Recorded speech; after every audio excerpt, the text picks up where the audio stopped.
Hi, I'm Donna Ellington. I'd like to introduce you to Robert Dobbs. Robert is running for Congress in the 1st Congressional District of South Carolina.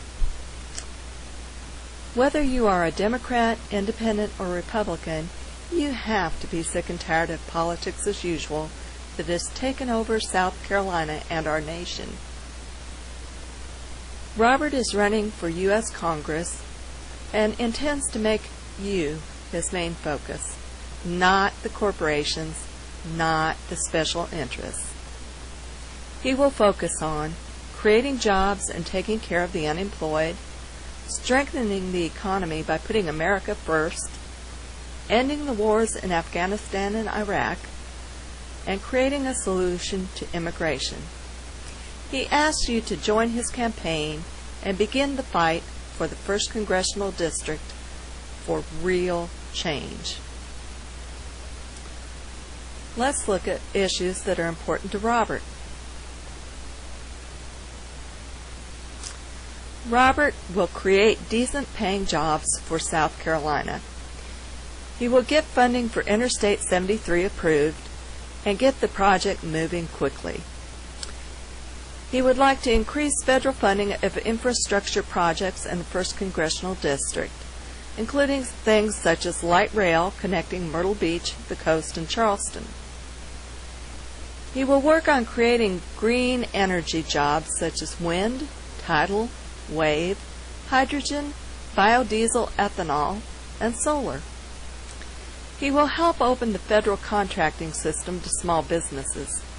Small business owners need greater access to capital to expand or pursue business ventures.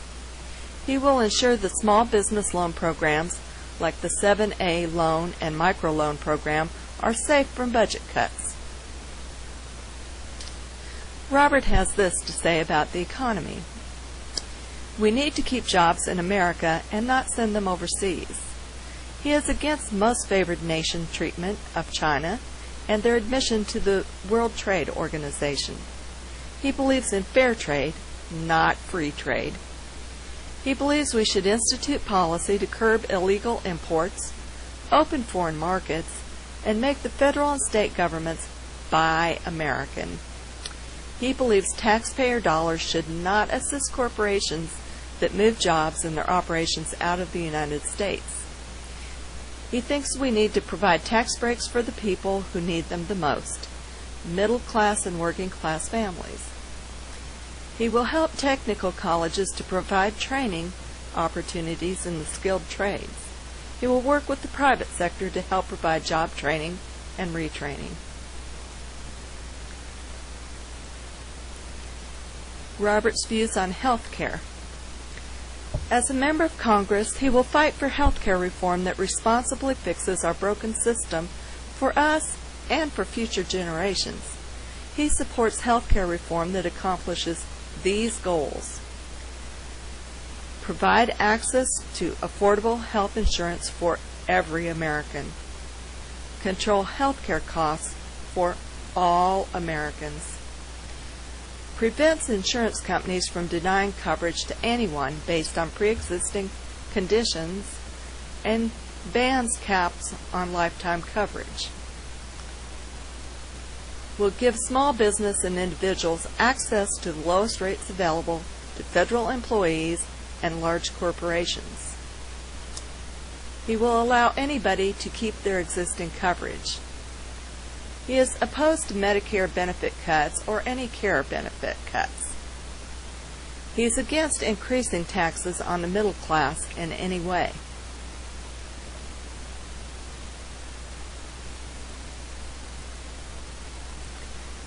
Social Security and Medicare. Robert says Medicare is a lifeline for 40 million Americans, and he wants to strengthen it, rein in high premiums, and make needed corrections to the confusing Medicare prescription drug benefit. Medicare should cover but doesn't cover hearing aids, hearing exams, glasses, eye exams, dental work, annual physicals, the cost of hospital stays longer than 150 days, the cost of nursing home stays that are longer than 100 days, deductibles, co-insurance, and so much more. There are so many gaps in Medicare coverage that 2/3 of all seniors sign up for Medigap private health coverage. Robert supports comprehensive Medicare coverage for prescription drugs, eye care, hearing aids, and dental needs.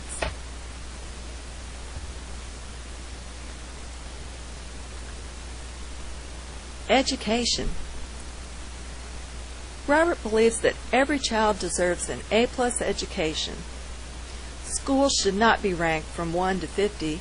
All schools should strive to be number 1. Robert will fight to restore maximum funding to the No Child Left Behind Act, which has been underfunded by the House leadership.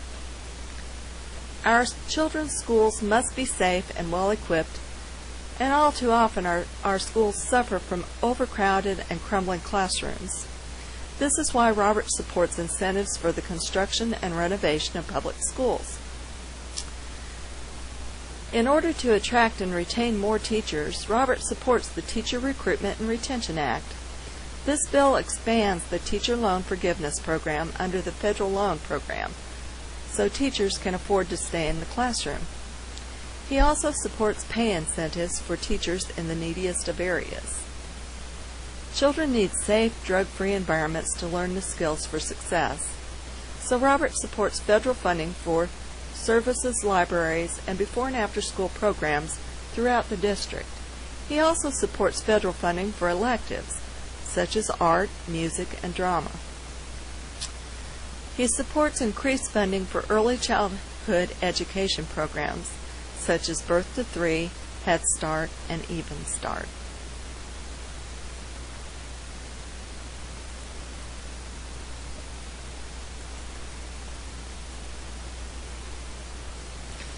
National security. Robert believes we need an immediate solution in Iraq and Afghanistan to bring our young men and women home. What does Afghanistan cost you, the taxpayers? Well, in 2010, the United States will spend more on Afghanistan than any other country in the world spends on defense, with the exception of China. Total defense spending in the U.S. in 2010, however, will be roughly 5 times greater than China's military budget. In 2010, the troop increase in Afghanistan will cost $2.5 billion per month, $82 million per day, $3.4 million per hour, $57,000 per minute, and $951 every second. Taxpayers in South Carolina will pay $7.7 billion for total Iraq and Afghanistan war spending since 2001. For the same amount of money, we could have provided the following: 979,434 people could have received low-income health care for 1 year, or we could have had 165,000 police or sheriff's patrol officers for a year, or 195,450 firefighters for 1 year, or 837,589 scholarships for university students for 1 year. Well, you kind of get the gist. We need to focus our real threats in North Korea and Iran to ensure our military assets are not stretched too thin. As for North Korea, experts presently believe that North Korea has produced enough fissile material for between 5 and 12 nuclear weapons. North Korea will fully denuclearize only when it has obtained the political assurances that include formal diplomatic relations with the United States, a peace agreement that officially ends the Korean War, and integration into the global economy. As for Iran, if the United States hopes for pro-democracy forces to replace the current regime, sanctions are a step in the wrong direction. Stepping up our sanctions against Iran would allow the hardliners the propaganda they need to gain internal political support against the United States and therefore increase the regime's power. There is enough time for the United States, Iran, the IAEA, and other interested parties to resolve the nuclear dispute through diplomacy rather than military intervention.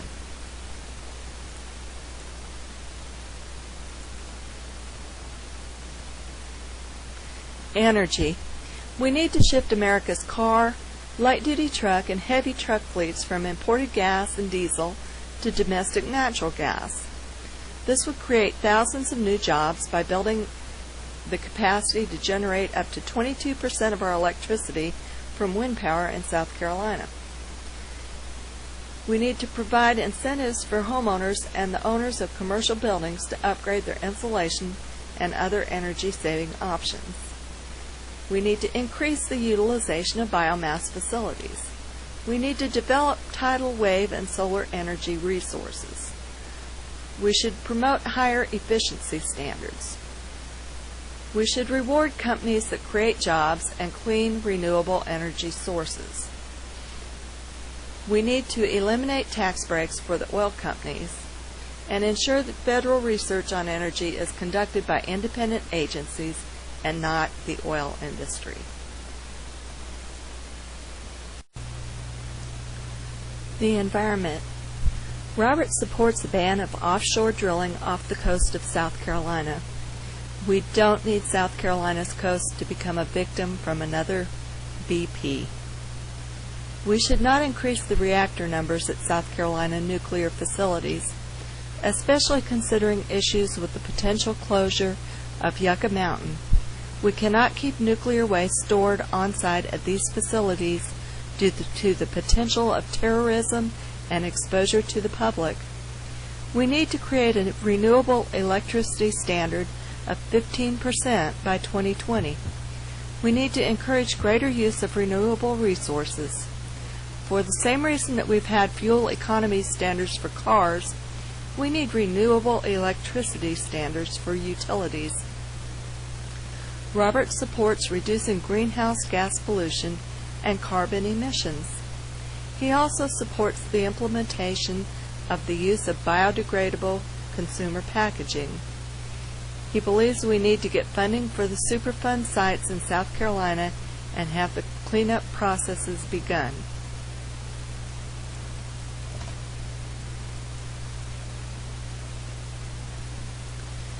Campaign finance reform. The Fair Elections Now Act, a bipartisan bill that was introduced in both chambers of Congress in 2009, would allow congressional candidates to run for office using small donations and limited public financing, and not take any large contributions. Currently, 6 U.S. senators, 125 members of the House, and 40 CEOs support this legislation. This bill would allow federal candidates to run for office without relying on large contributions, big money bundlers, donations from lobbyists, or now money from corporations. Members of Congress would be freed from the constant fundraising in order to focus on what people in their communities want, not the needs of special interests.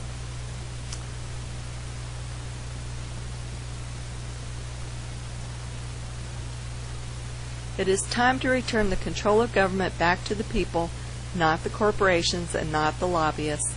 The time to change how Washington does business is now. This bill will be the necessary change to improve public confidence in their elected representatives in Washington, especially considering the move by the Supreme Court. I encourage all members of Congress to support this bipartisan effort to return our government back to the people. It is the people's government, not the special interests, not the corporations.